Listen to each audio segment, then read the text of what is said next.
ចាជំរាបសួរពុកម៉ែបងប្អូនចាខាងផេកនេះខ្ញុំមានលក់ជាប្រភេទត្រីឆ្អើរចាដូចជាប្រភេទត្រីឆ្អើរត្រីរៀលត្រីឆ្អើរត្រីអណ្ដែងចាត្រីឆ្អើរត្រីផ្ទងត្រីឆ្អើរត្រីចន្ទោភ្លុកចាត្រីឆ្អើរត្រីកេះចានិងមានជាប្រភេទត្រីងៀត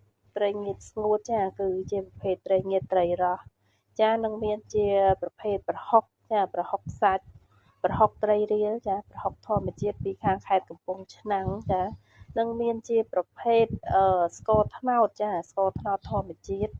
និងមានជាប្រភេទត្រីប្រម៉ានិងមានជាប្រភេទត្រីឆ្អើរបកចាបករួចជាស្រេចតែម្ដងចាបើបងប្អូនត្រូវការកម្មង់អីអាចឆាតមកខាងផេកនេះខ្ញុំផ្ទាល់បានឬក៏តាក់ទងខាងលេខទូរស័ព្ទខាងលើចាសូមអរគុណសូមជម្រាប